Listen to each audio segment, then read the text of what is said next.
Good evening and good afternoon. Welcome to my stream. I think this is stream number 9. Not counting the one where I sort of stopped and resumed halfway. And this week was a bit of a busy week, and I don't know that a lot happened in the gaming industry. There's always something happening, but I didn't see anything that really jumped out at me and said I have to have an opinion about this.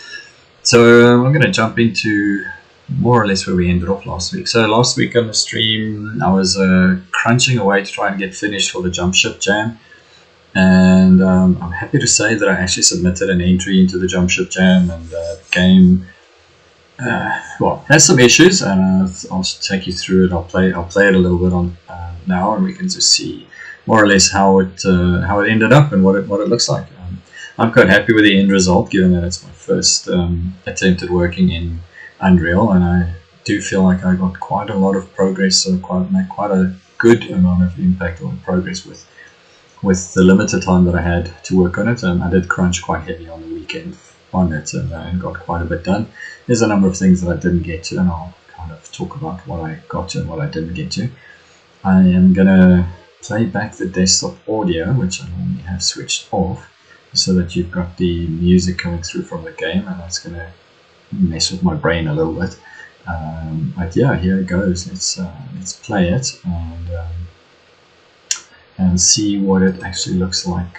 I wonder if I should. I'll play it in the editor. That's okay. I'm just going to make the editor window a little bigger, or I'm going to click on the terrain instead of making the window bigger.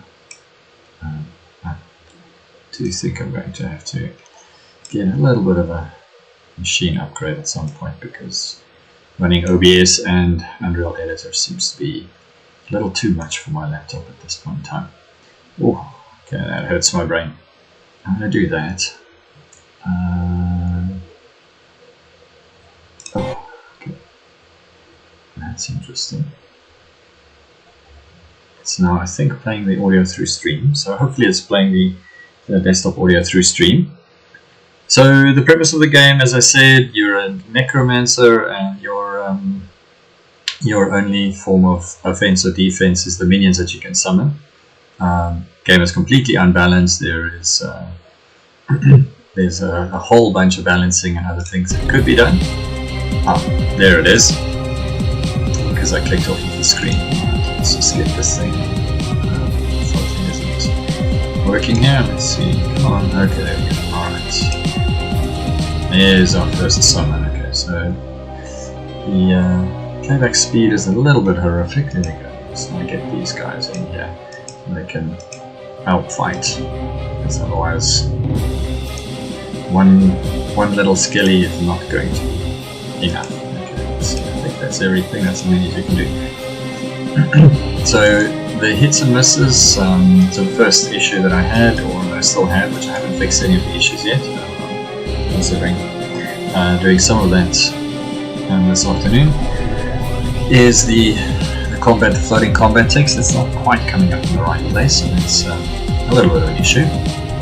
But yeah, in essence, you summon minions, and the mechanics are based on sort of D20. So the minions have a hit dice level, the skeletons are level 1, and you have a D8 of mana, and on the first level you get a full complement of health and mana, and thereafter it randomly rolls your level of numbers. So if clicking ain't going to work there, so what we're going to do, try and pull that guy, and get the skillies to attack him. Now I've just been taking some damage, which I could have died there. Right, so you don't have any health regeneration, you don't have anything of the sort. It's just what you have in the level, and your health will regenerate. Okay, this is there we go. Your health regenerates when you level, so that's sort of how that works. Alright, let's get some level 2 zombies going out here. Let's see, okay, it's very slow to play. Unfortunately, that's it's a little better when you play the actual game out of the other streaming stuff going on, mail servers and everything else. Alright. As you can see, floating combat takes a little bit of an issue. The funky collision issues, also a bit of an issue. So some pieces that need to be worked on. There is also no menus, or either on death, or if you either die or if you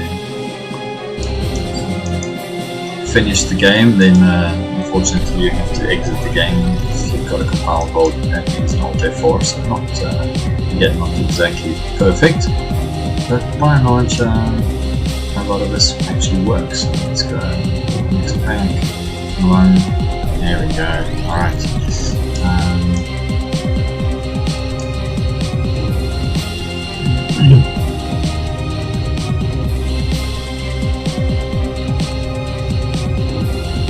Other thing is sort of how they pack and swarm. That could probably be a little bit better, as zombies have now got longer range, so they are going to go attack some more of the evil lord's soldiers. We're going to get some ghouls out here. These ghouls are starting to get a little bit overpowered. The soldiers, I was hoping to implement some other characters or some other enemies. Unfortunately I didn't quite get there, and so these soldiers are all level 1, and they are a little bit overwhelmed by the time you get to this sort of stage. At this point the game is becoming a little bit easy to play, so you can really just go and pull the next pack. There we go. And these guys are going to go and cause some havoc. Oops, don't attack me, don't attack me. There we go. Alright, now things get very, very interesting. These wraiths are stupidly overpowered. They're level 5 against those level 1 soldiers, so things are not going to go well for the soldiers. So let's see if we can cast any more ghouls. Nope, we're doing more skeletons. Yep, looks like we can bring more skeletons. Okay. Here we go. Go on.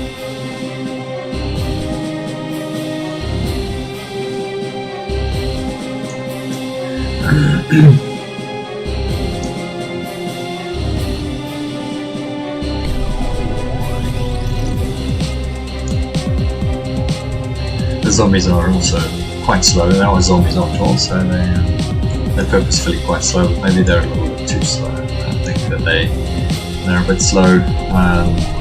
Like I said, not a lot of balance, and as long as to get to the sort of final fight, it's not much further to go.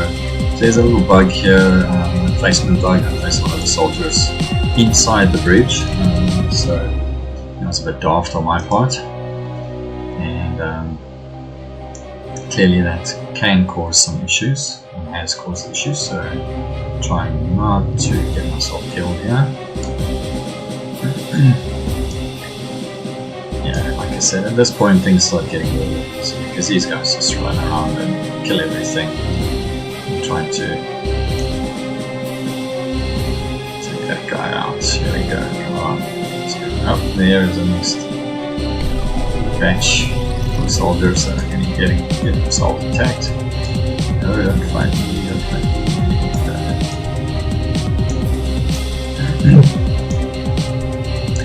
And now they're just kind of charging ahead. It's oopsie, get myself killed here. Come on, let's get some more wraiths out. That's about as many as you can do, and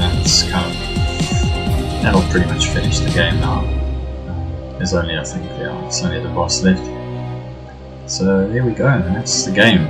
The boss is going to get swarmed, and he's pretty tough. He's level 10, but not really tough enough to survive a bunch of level 5 wraiths and skeletons. I'm not even going to get to hit him because the wraiths are just so powerful. There we go, he's dead. And we've leveled up again, so we can summon some creatures. Anyway, there's the game. That's what I submitted to the JumpShipJam, and like I say, I'm reasonably happy with the outcome.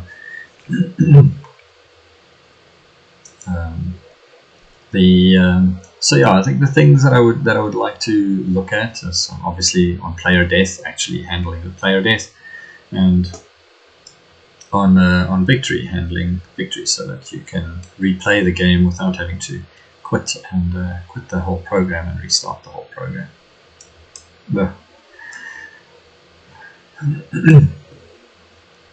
And this is exceedingly hard to have. Mouse dexterity tonight, it seems. Okay, there we go. Let's see.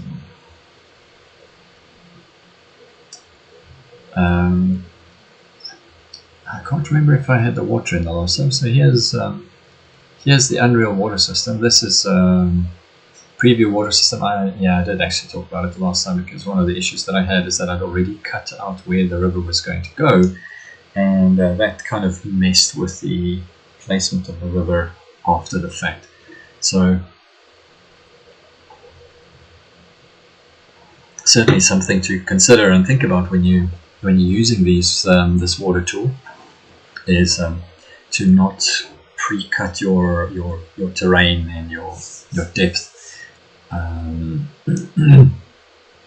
while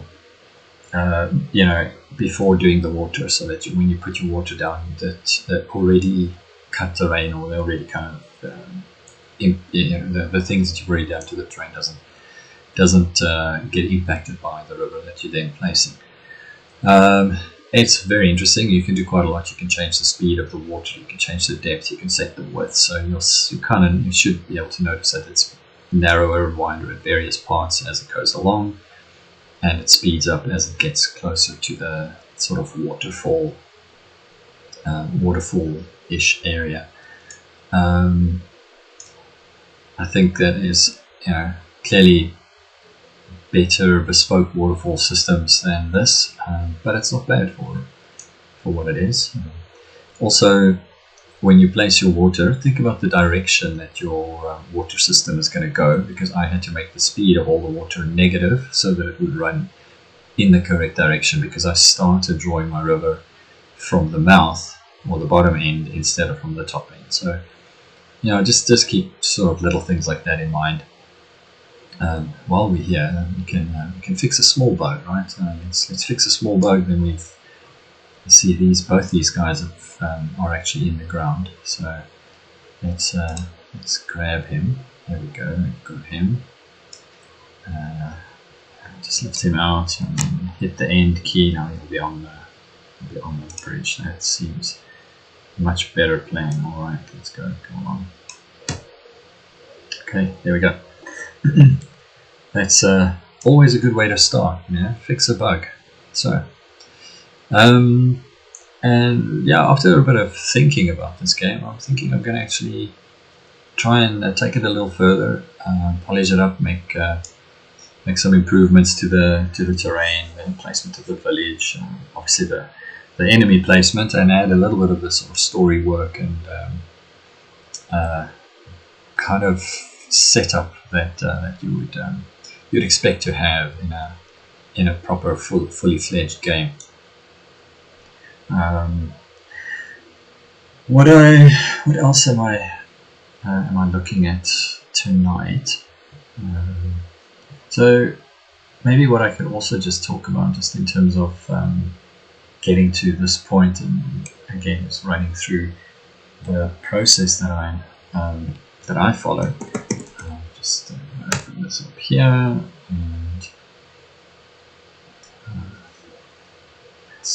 let's do a save while we're thinking about it. So one of the little lessons that I've learned with Unreal is that it does crash on occasion. I can't say if it crashes more or less than Unity, but I tend to just save before I compile. Now I try and make a habit of saving before I compile. Just every now and again you have like a crash, and some of your stuff doesn't actually come back, and you've got to redo some settings. And so do that save before you compile thing. Alright, so I've shown you this before. This is Codex, and Codex has the concept of a hand for your cards, and then you have a deck full of cards, which are the work items that you're working on, and you can also set some milestones. And I had the UI obviously in my hand to work on, but just didn't get there. Fixing some of the bugs around the unit AI took up quite a bit more of my time than I had hoped. And in the end, what I did is I removed entirely the collision, using a collision volume of some sorts to try and determine when you're near an enemy for attack purposes, and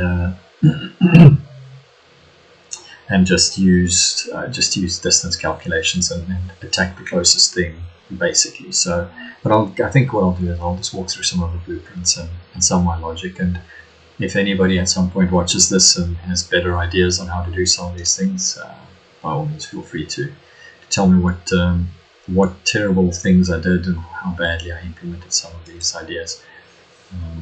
But yeah, so this is just a card, and I have various I had various levels of detail and quality of the cards, and sometimes they were more detailed than this. What I ended up with on the attack speed is really just had a counter to say that this unit can attack in once every X number of seconds, and then depending on if the unit had multiple attacks, it would roll all those attacks at the same time. Again, I think I'll walk through some of the pieces of that. So here we go. I just had a comment, and I'll clean these up. I'll clean these up in my own time as opposed to on stream. That's now my OCD coming out here.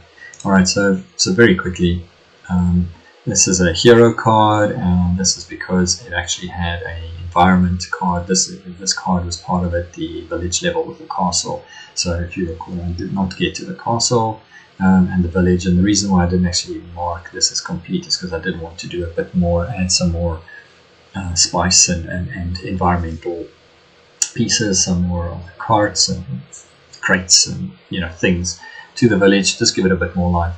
I had the idea of putting some villagers in the village, and they would run away and decide to do monsters, but obviously I didn't want the minions to attack the villagers, and maybe you could have the villagers being terrorized by the soldiers.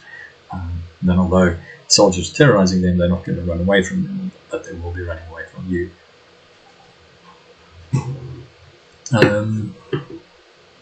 Some interesting things, yeah. So here is a little bug. This was to do with the negation operation in Unity, and the operator very clearly tells you what it does. It'll multiply the value by -1 and then set it back. So I was using the negation operator on the level of the summoned minion, and so I was turning the summoned minion's level into negatives, and thankfully that value was not being used by the game after spawning, but it could have been interesting if I did try and use the level. Anyway, I fixed that bug. Got the rotation working, as you could have seen from the playback. I did source some of the audio, but again, I did not have an opportunity. I didn't get around to putting most of the sound effects in. I did in fact put the background music in, and I think the background music choice was not too terrible. There's some of the audio that I've sourced and some of the audio that I think I was going to need, and again, just didn't quite get to everything. Let's see, the card is open. I managed to implement what I thought was quite a nice attack and damage system, and I'll walk you through some of that. I did implement a rotation of the NPC, but I don't think it works exactly as I had anticipated. The main bad guy is there, but I want some more spells on him. The UI icons I ended up making by exporting the models to FBX, importing them in Blender, setting up a render, and then rendering them, and then making an image out of that render and putting it back in the game that way. Except for the 5th spell, which was going to be a grasping hand spell. I did that one with some Midjourney, but a friend of mine Adam managed to get made a much nicer one, which I think I used. I don't actually know because obviously it's being hidden at the moment. Some of the other units that I didn't get to, and then I was thinking of having different types of weapons, maybe having a dungeon level, with some visual effects for when hits occur, and some sound effects. Music is kind of there, grasping effects, spell effects, so maybe some the effects when creatures are being summoned, etc. Just a little bit of juice and camera shake, and some other things like that. And there, if you might have noticed that the number 1 on the first UI spell is grey, or sort of a greyish colour, and the rest of them are nice and bright white, and I have no idea why. So that's still a little bug that I need to fix. Anyway, so that's my my sort of workboard, all the little green cards are the ones that I feel I completed, and I feel quite good about the overall effort and outcome. So jumping into some of the game logic, just to give you a sense of how I put together some of these things. I may have spoken about this previously, and again, if anyone has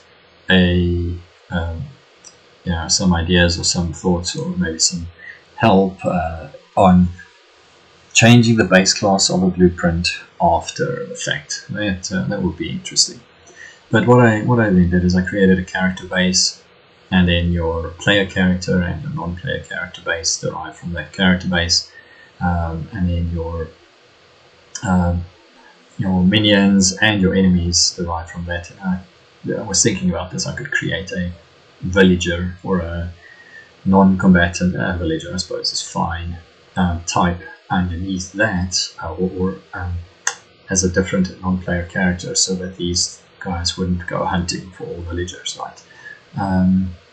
Very quickly, what this player character base looks like. So I've created a lot of functions of varying things. So to calculate mana percentages and health percentages, calculate the XP percentage, calculate the attack and the damage. So this one is a crude implementation of D20 logic, and I can very quickly take you through some of that.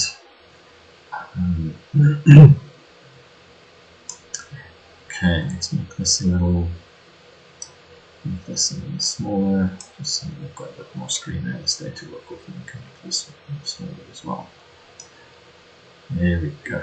Alright, so when you come into the method, you pass it the attacker and the defender.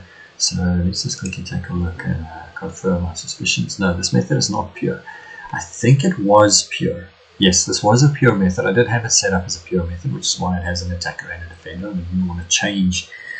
I don't want to change that attacker defender parameters when I made it not pure. What I'd seen, and again, it's something that I don't know why it's occurring. It's maybe one of those things where, as I get more au fait with how Unreal implementations work, and also the pure function behaves like a pure static or a static function or method in C#, and so I'm not sure from a C++ perspective whether it's the same thing, but it does seem to behave a little strangely.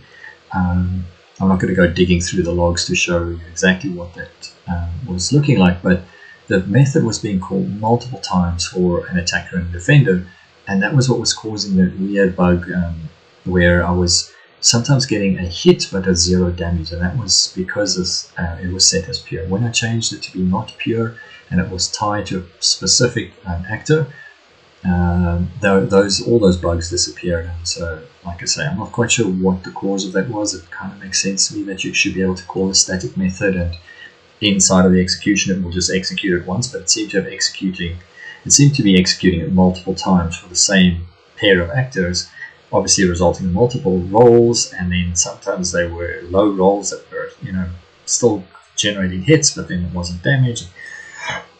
Very, very strange. I was very confused by that. I suppose there could also be some threading, and race condition kind of things that's happening in that scenario. So anyway, I'm just going to go and show you some of the the structures. The basic structure here is it a hero type, and that just really is you. And I think the Baron, I don't think I've made the Baron a hero type. Then does it grant XP? So your minions don't grant XP, and the enemy characters do. And then has XP been calculated? Because what was happening is this is being called in the attack rounds, and so multiple minions could be attacking a single enemy, and they could all be hitting it, and all of them killing it because they'd already started the attack process. And then you get XP multiple times. Bonus, but not exactly the result that we wanted. So I just needed to flag that the XP was calculated for this mob, and you don't get the XP again. Does this character or class have mono? What is the hit dice level of it? What is the hit dice type? I changed this from level to hit dice level because there's a level property on pawn or actor or one of those, and that was I was just worried that they would kind of overriding each other and causing some chaos. What is the maximum hit points? So maximum hit points is then obviously calculated based on the hit dice level and the hit dice type, plus the hit dice modifier. Current hit points, you know how many points you have. Then the first one where things are a bit interesting is the attack bonuses. So this is how I would then implement the ability to have multiple attacks. And that would be an array. So for each of your attack bonuses, and there's the first loop, you will see here, for each of your attack bonuses, it's going to go and calculate the attack and damage against the target. Yes, from the attacker to the target. Here we just calculate the defender's defense bonus. You'll see the property on here somewhere for defense bonus. Don't hold it against me. I am so confused with the spelling of defense. I can't remember if it's with an S or a C, and I just didn't get to fixing it. I probably should, because spelling is important for me, and I probably should fix it. But anyway, there's the defense bonus. Remember, D&D, you've got a base armor class of 10, and then you add the defense bonus and any other bonuses from armor and blah blah.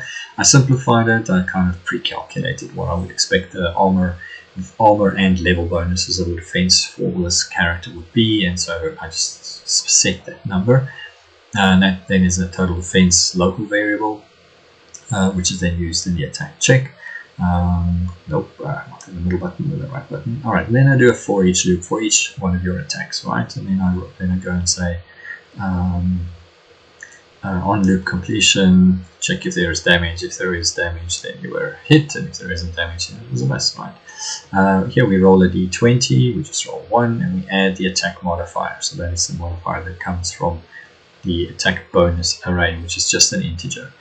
And then I test if that is greater than or equal to the total defense. That's a hit.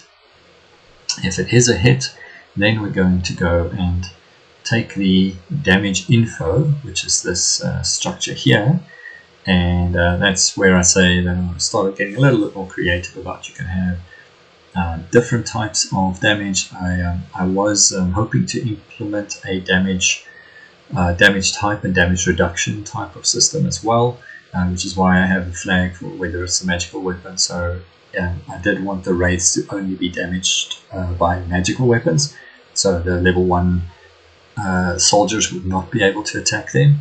And again, that would maybe result in some modification of the AI, that they would actually run away from the wraiths because they know that they can't kill them.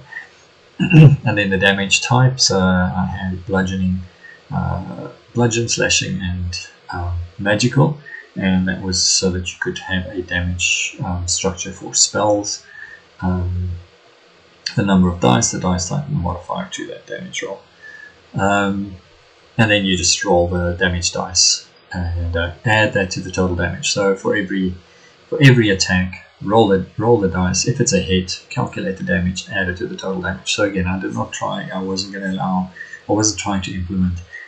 If you with first attack kill an attacker, kind of break out, switch targets, all damage, all attacks apply to one target, which results in some very interesting numbers. Where the main boss can do sort of 40 hit points worth of damage in a single swing, which is quite extreme.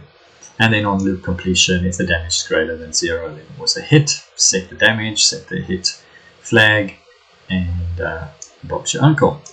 Right, so I just had a thought. Right, here's a thought. if I take this branch out, right, the total damage, if it is greater than 0, then it is a hit. And the total damage is either 0 or it is the value of the damage. And so you don't need the loop, you don't need the branch, and you don't need the multiple returns, and that will still work. Yeah, making these small little tweaks. I don't know, for what it's worth, that's certainly not going to give us a 20% frame rate boost. That's going to be absolutely zero change on the frame rate boost. It just maybe simplifies the logic a little bit, or it makes it more complicated because it's not as explicit as what the previous code was. So you tell me what you think of my optimization or code simplification, or did I make it more complicated or did I make it simpler? Right, let's save that. Okay, so that's how the attack logic works. Then if I go to the event graph of the non-player character, because on the player character, on the base character, we didn't really want it to do a lot. We didn't want it to be too clever. On the base character, I'm going to start with the event graph. So I implemented an extremely simple state machine for AI. This just sets your health bar, that little health bar that floats above the character's head and does some rotation towards the camera and all of those good things. And then it takes a look at the state of this character. If it's in the spawning state, it does the spawning action. And again, I'll go into one of those in a second. But what I ended up doing with the spawning actions is using the animation state machine to play the spawning animation. I didn't have time to look for nice spawning animations where the zombie kind of crawls out of the ground and stands up. I thought that would be quite cool, but I didn't have time for scratching around and finding the right sort of animation to do that. So what I did for all of the minion classes, except for the Wraith, because the Wraith came with a beautiful, Lish is the model name, it came with a beautiful spawning animation, which I really liked. It sort of like comes out of the ground and spins up and stands up, so that was very cool, and I used that. But for the others, I took their death animation and I played it half speed in reverse. So maybe not the best approach, but it does kind of, it did look okay. It kind of worked semi-nicely. What this function actually does is it just counts down the spawning timer. So I just really had a spawning timer to guesstimate the length of the animation. I tried again to find the actual animation length from the animation player. In Unity, that's fairly straightforward to do. You can kind of just query that from the animation type.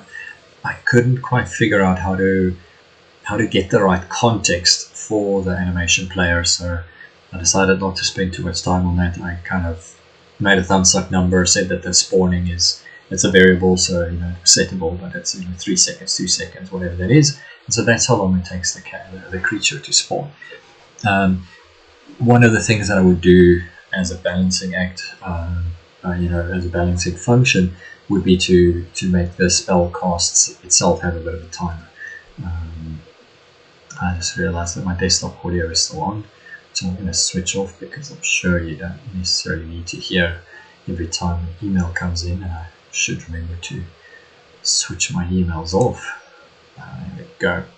Desktop audio is now off. I should remember to switch my emails off when I start my stream. Anyway, the idle action. So in the idle action, I have an idle timer, and the character, you'll see sometimes as you approach them, they kind of stand around for a second before they start attacking you. That's because the idle timer is counting down to when it goes into a hunting state. And if it then doesn't find anything in the hunting state, if it is a enemy, it goes back to idle. If it is a minion, I'll show you there's an overload on the minion type of the idle action that then switches you to follow mode. So if you are idle and you're there's nothing for you to attack, it goes into into follow mode. Right, then in the hunting action, this one is where a lot of the action happens in the hunting action. So let's go take a look at that. Okay. I don't see that anyone is too curious to go into the depth of the bowels of this beast, but the hunt target. In fact, I think it's important to go into it because there's some depth to this. Right, so we call that and we pass it in a hunt target type, and we pass it in a boolean to say, are we hunting the player? So this is obviously to prevent your own minions from hunting the player instead of, because if they start hunting the player, then they'll obviously attack you. And what we're going to do is I'm just going to go down to the variables. So now you can see that with the base class, there was all those variables, and they were about attack values and damage values, all these things. And the player character, doesn't care about things like attack radiuses and hunt radiuses, etc. Doesn't care about an NPC state because you decide what you're doing. So the NPC state is only on the non-player character base, and here it is the sort of seek intervals, the hunt, the idle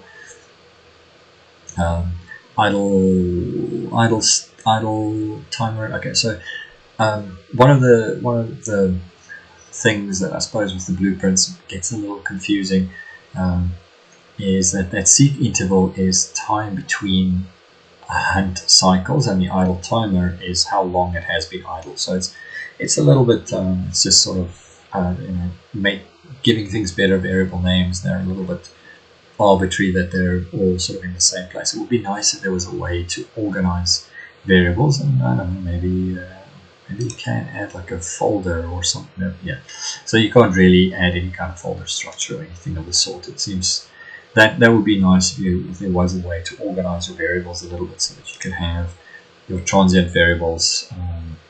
That's not what I wanted to do. I just wanted to actually delete this variable. Let's see if it will delete it for me. Yeah, there we go.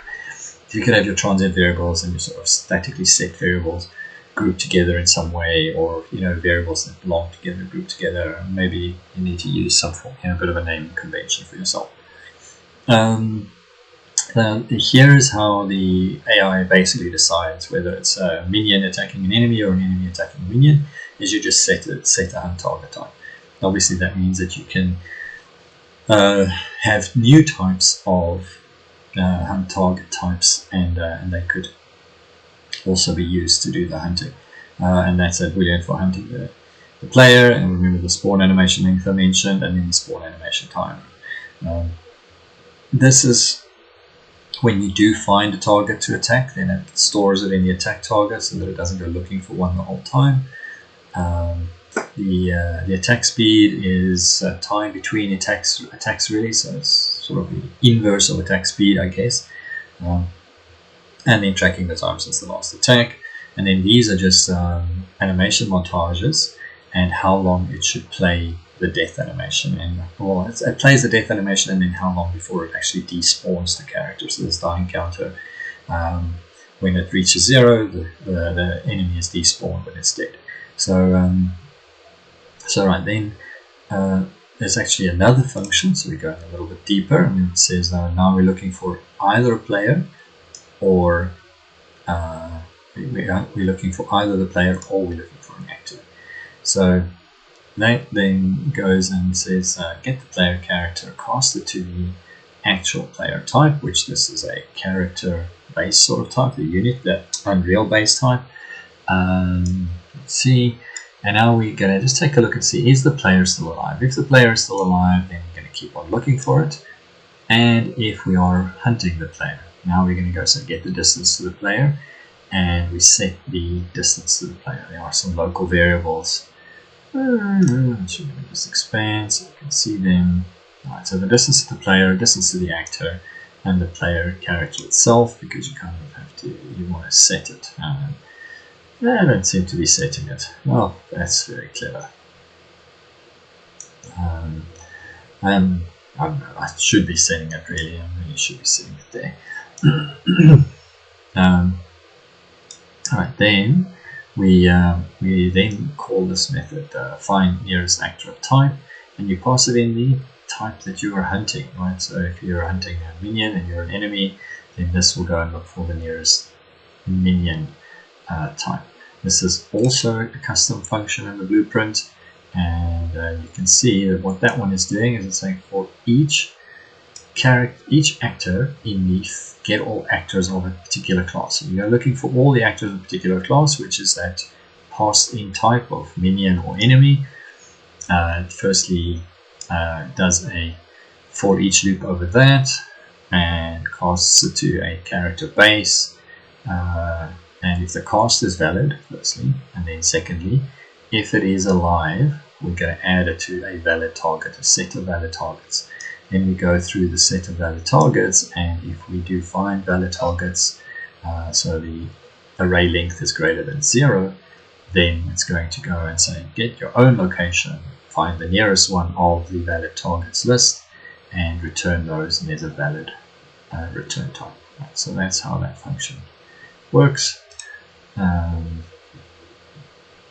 Then we set the distance to the actor based on what comes out there, and we now go and compare the distance to the actor and the distance to the player, and whichever is the smaller, as well as whether this is in fact a found actor.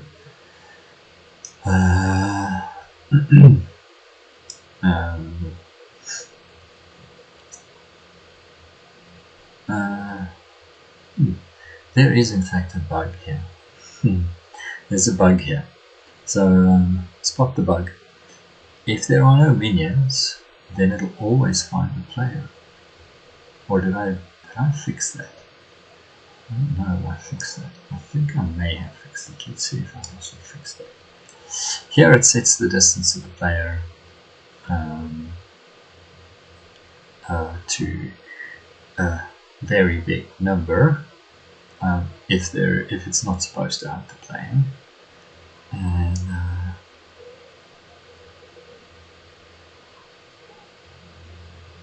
now here we come out and say if it is valid. Right, okay, no, sorry. So if it is not valid, if there are no actors, then that also means that if there's could mean that if there are no enemy actors, it won't hunt the player.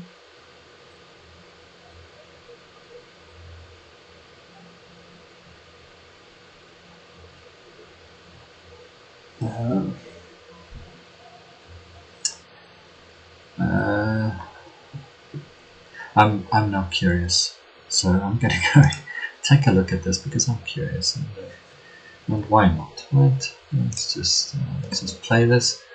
I feel like if I read that logic correctly, it might not actually attack the player unless there are minions on the screen. Did I read that correctly? Let's go see. Nope, they definitely come for you if you're because they're supposed to hunt you. Because they're supposed to hunt you. Oh, there we go. Alright, and there you die. And then sadly you can still move around. That's very terrible because bugs. Anyway, here we go. But they won't hunt you. So even though you're moving around on your face, they won't hunt you. I didn't actually check, but I think you can even summon. You can still summon creatures. So okay, that's a good thing. What did I want to test, and why did I think that might be a problem? That was not it. Did I close that blueprint window? Dummy. Okay, let's go take a look. Okay, that's in here. That's in find nearest actor of type. Okay. Yeah. So in here, if there are no actors, then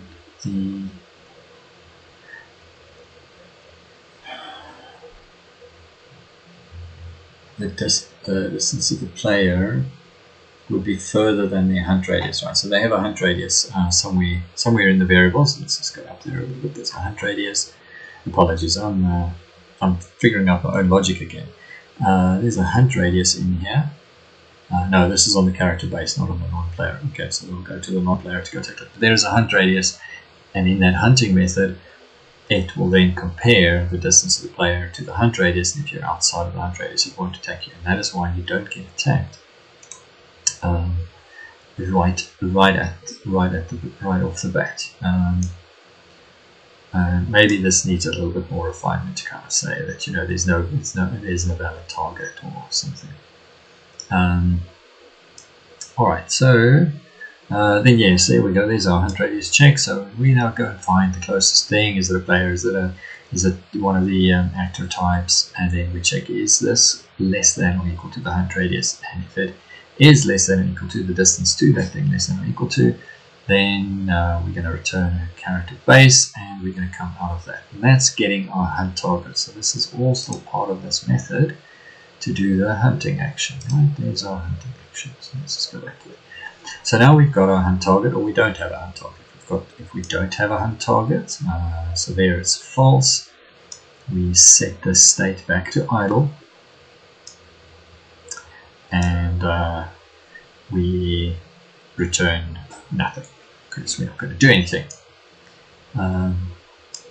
If we do have a hunt target, then we go and get the acceptance radius. All that is doing is it's taking the attack range and it's applying the acceptance range modifier to the attack range to make sure that you move close enough to be inside of the attack range if you're not crowded. Like you can see that they sort of all bundle together. So one of the things I'd like to do is create a bit of a swarming logic so that they will fan out and make more of an attackable attempt, and maybe even, you know, get a bit smarter and say, oh, I can't attack this one, let me try and attack something else. Like, he's not in range, I can't get to him, let me do something else. It sets the acceptance radius, and it goes and gets an AI controller, and yeah, it was another interesting bug. When you spawn an actor, if you spawn an actor, you get an actor. If you want an actor that actually has AI, so with the actual AI controller, you have to spawn the AI actor. What's the method?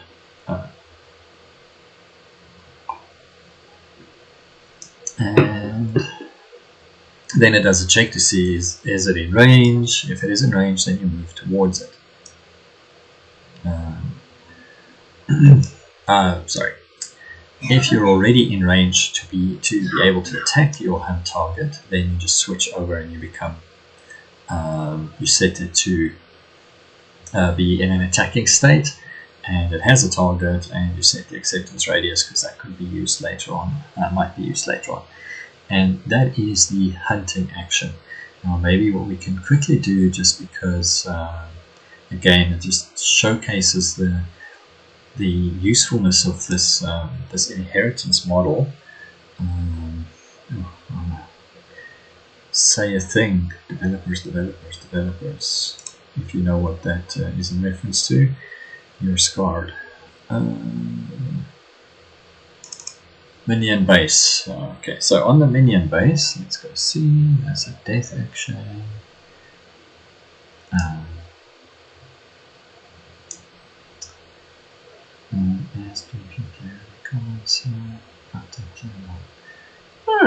So this is interesting. I am actually calling that,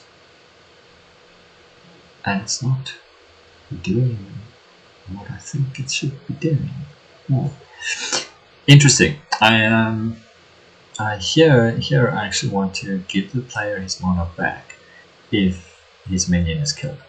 And I wasn't sure whether I'd actually implemented that, but clearly it did, it just isn't working. So, interesting. Alright, so on the hunting action, you come out here and you say, if you don't have a target, then set the state to following, and return that information. Right? So you're changing the state to move it into a following state. So if the minions have got nothing to attack, then they just follow the player. And you'll see here there's an extra variable called follow distance, and that is what's used to determine how far back from the player they stay. So very nice, and it'll do all of the same hunting logic, and then you can extend that hunting logic and add some extra stuff if you need it. So that's very cool, this sort of inheritance model. Okay, then the follow action. The follow action is a simplified implementation of the hunting action. It just really looks at the player, and if you're inside of the follow range, stop, and if you're not, move towards the player. Then the attack action. So I'll run through this very quickly. In the attack action,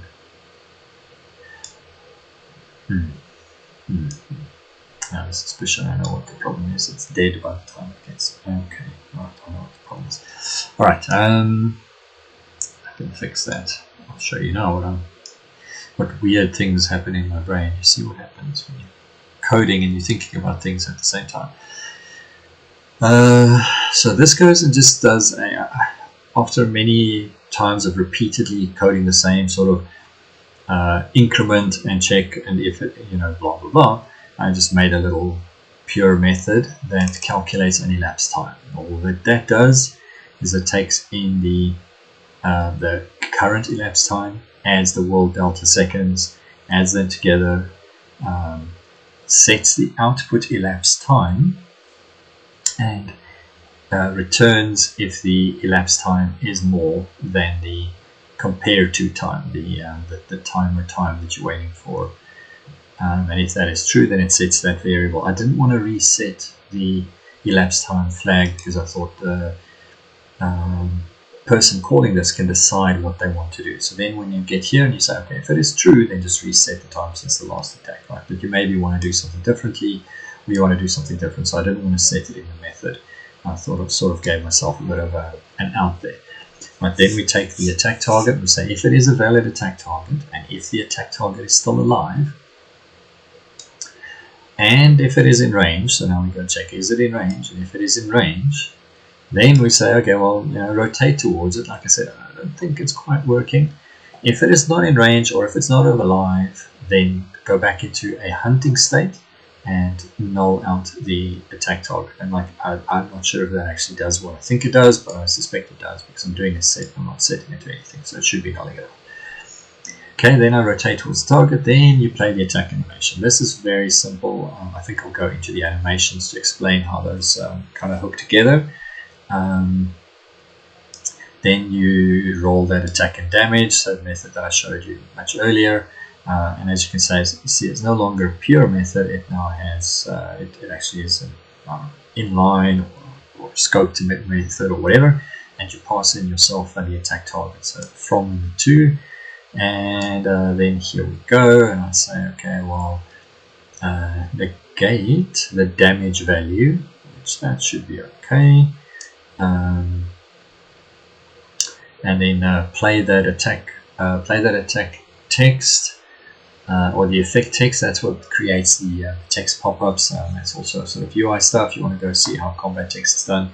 There are lots of videos that explain that. And or play the miss text. Now what is still a bit of a challenge here is that this method is supposed to, now where the attack target is, go and play that swing and a miss or hit animation, text animation in that, over that character. It's clearly not working. Something to do with how I'm translating 2D, 3D world coordinates into 2D screen coordinates. I'm obviously doing something wrong. And just as a thought while I'm thinking about it, maybe the miss should actually be over the attacker and not over the attacked creature, but that's, maybe a point for interpretation, something to think about. If it was a hit, so that is the hit piece, then we're going to adjust the health, and that's why we negated it, so let's apply that negative health to the creature. Here I've implemented the function call, so if I then get around to adding the sound cues and adding the sound cue player, I can literally implement those calls in these methods, and the sounds will start playing. So it should be very easy to start implementing them and have them already working quite quickly. Then that is the play hit animation on the target, so that is the sort of, oh, I got hit. And then here we just go and take a look and see if this is the player and the player is dead, then player text the player is dead. Clearly I need to do more with it than this, but haven't quite gotten there. And if it is a non-player character and it is dead, then handle the target death. And in here we play the death animation, or we change the state to dying. We calculate XP if it is eligible for XP calculation, and then we apply that XP to the character, the player, and level up happens in that application of the XP. So if you're then more than available on the necessary levels and all of those good things. There we set the state of the attacked creature to dying. We set the state of the attacker back to hunting, and we set the attack target to null. So that's what this do attack action method does. And obviously you can see that this one, between the hunting and the attack, these are the two kind of most complex ones and the ones that gave me the most grey hairs.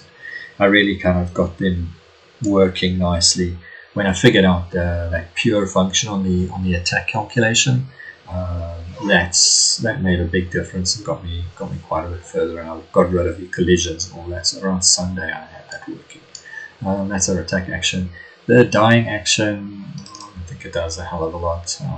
It just kind of deactivates a few of the things and calculates whether this thing is dead or not quite dead. And once it reaches the undead state, it just changes the state to death. And in the death action, it just destroys itself. And this is what I think the bug is in the minion. Remember I said I didn't know why this wasn't working.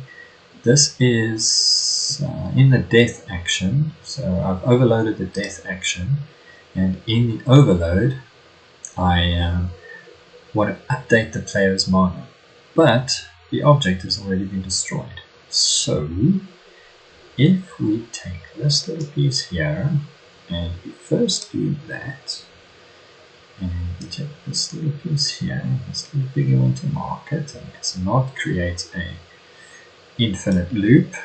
I wonder if the blueprint will actually warn you of that, or if it's going to let you run with scissors and you can run an infinite loop. And we set that on there.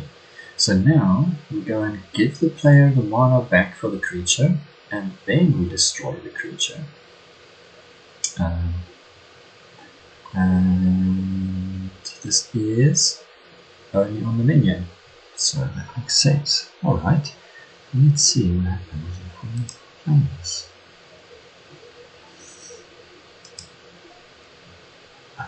It's a little bit loud. Alright, let's just let all of this nonsense happen.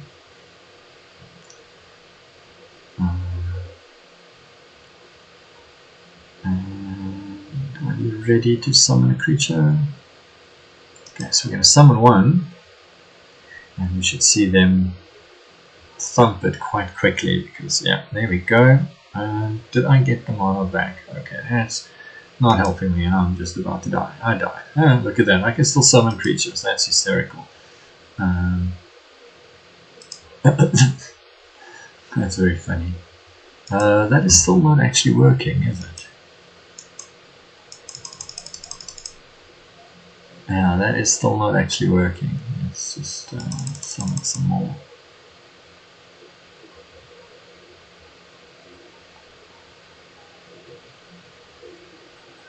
Yeah, it's still not actually working. Alright, I'm not going to try and fix that tonight, but I thought that might actually fix it. Sadly, I was mistaken. Let's go back here. Okay, that's unfortunate. I did think this would resolve that little issue.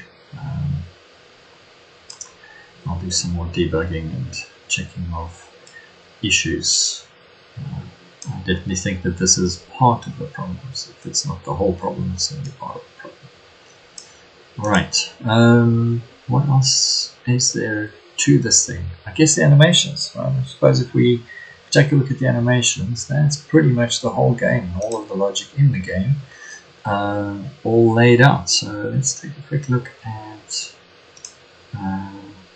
all of the minions and enemies have basically the same sort of animation graph. So I'm just going to pick one of the minions because the minions also have the spawning. They also have the spawning logic or the spawning animation that happens, which the enemies don't. They're already pre-spawned.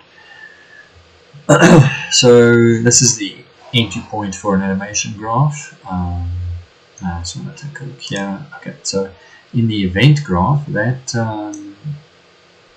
event graph, let's just do that. So the event graph kind of gets values and sets your animation parameters. You can see here, I ended up, after a little bit of experimentation, decided to just use the speed variable and then get the NPC state and store the NPC state in the animation graph. So that's basically what I'm doing here. I get the velocity of the pawn actor and set that on the speed, and then if it is a non-player character base, then I go get the NPC state and I set the NPC state. And then in the let's go one step back into the anim graph. I was wondering what I was looking at. It looked a little weird. Alright, so this is the animation graph. Firstly, I've got just the basic state machine, and this is very simple. So it certainly, there's a lot more that could be done. I use the locomotion cache here. I don't think it's really necessary. If you look at the simplicity of this, I could probably have just had a state machine feed directly into the slot. But I suspect that there are other things you could do with this, or you could potentially create multiple places where that cache could come out and things like that. So anyway, here's our default slot. So what this slot allows you to do is to actually play a now I've forgotten the name of it. A montage, an animation montage. Right, so you can play an animation montage. So this then says that some of the animation is going to carry on, but the montage is going to play over that. So the character is walking, but now he's also playing the attack animation. It does not create masks, so I think that there's ways in which you can do masking. I know in Unity you could mask the animation so that the bottom half of the character is still moving while the top half is performing a different action. I definitely saw that if they were moving and attacking, then they were playing the attack animation and the legs were no longer playing the moving blend space. And then the output ultimately gets played onto the character as the animation. The state machine, very simple, uses the player's state for most of these things. And here it just says if it is in the spawning state. So if you remember, we have a spawning timer. So if that spawning timer is set to anything, the character will go into a spawning state. The enemy types are all set to start off as idle. The minion types are all set up to start off as spawning, and then you look at the spawning timer, and it stays in that spawning state and plays the spawning animation for a period of time. So if I go into, this is the ghoul, you can see I play the death animation, but I play it at a speed of -0.5, so I play it backwards at half speed, and that's then what makes it look like it's kind of like climbing up when it's actually busy dying backwards. The idle animation is just an idle animation. On the player character, I did something a little bit funky, and I could maybe have done something I can do something probably a bit more interesting using a blend space. I had this epiphany the other day, where in that event graph, you could keep a timer and then use some form of modulus check to switch your state of idle, so that you could blend between different idle states depending on that idle timer value, or you could modulus it, or use some kind of to say that it blends from one idle to another idle with some form of timer in between, or it could switch with some form of state. Then the locomotion is a blend space, and these idle to locomotion transitions basically says if the speed is greater than 0, it moves from idle to the locomotion. Now what I then did is in the blend space, so here you can see that's just the blend space, and you set that speed variable onto the blend space so that it knows how to deal with that. And I don't know if I can I can open it from here. Right, so we go in single. No, sorry, let me go.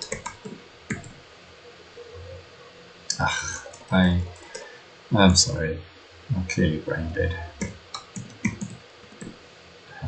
That's a minion, and now I've got move the S. There we go. Okay.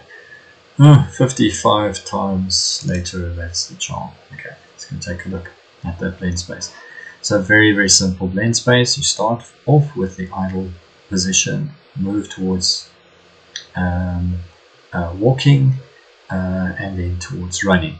And for whatever reason, the ghoul shows the ghoul's hands. It's a bit weird, but you can use the control key. If you hold the control key down, it moves this variable so that you can see what the animation preview would look like.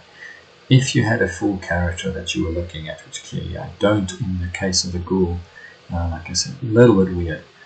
Alright, let's go back to that animation, and let's just wrap up that conversation. Alright, so that's our blend space, and just setting up the blend space. And then we transition to the dying state. You can see here that I don't want you to come out of the dying state, so I have no transitions that go back from dying. Once you're dead, you're dead. And that just really looks at that NPC state again. So if the NPC state is dead or dying, it transitions into that state. I'll go in so you can just see what that looks like. So I just really say if the NPC state is dead or dying, dead, and there's an off switch, then you can enter the transition. And that is the animation, and that is pretty much the sum total of the game. So what I'm going to be working on, if I have a little bit of time, I'm going to try and make some time this weekend to add a start screen and an end screen and a win and a lose, so that you can replay the game multiple times. And then I'm going to start fleshing out some further ideas for taking the idea a little further. A lot of the people that I've spoken to quite like the idea, and I've given some good feedback on how to add a bit more playability and add a bit more challenge for the player. Although the playback was a little bit jittery and jarring, you should be able to ascertain from the playback that it was right now it's a little bit too easy. Once you kind of summon ghouls, the game's a bit of a walkover, and it's not really a full game, right? It's only a couple of minutes of gameplay, a vertical slice, if you will, and needs quite a bit more work to turn it into a full game. But I like it, and I'm going to maybe spend the next couple of months turning it into a full game. So hopefully you come along for that journey, and that's my story for this evening. I hope that you found that interesting. You found it interesting to kind of see what the finished product looks like and what the logic of the finished product is, and how powerful blueprints actually are. I've resisted visual scripting tools for a long time because I don't know, maybe it's a bit of a coding snob. I was quite comfortable in C# and quite uncomfortable in C++. Now, not that I'm too afraid of C++. I think it was just the combination of C++ and the Unreal Engine SDK that was saying, if I wanted to get a few things done reasonably quickly, let me see what the blueprint system can do. And I'm pleasantly surprised. I really am. I think that this is a fantastic tool for non-coders to be able to build fairly complex logic and be able to do quite cool things without knowing how to write C and C++ code. So definitely very impressed, and I'm very happy with the decision to start playing with Unreal.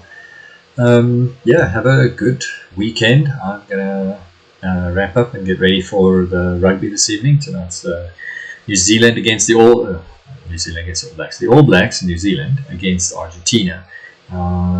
So it promises to be a good game. And tomorrow night, of course, the Boks playing England. So hopefully the Boks go through and we see a great final next weekend. That'll be a great final anyway, no matter which teams go through. All right, all the best. Have a fantastic weekend. Have a fantastic week. Catch you on the next stream.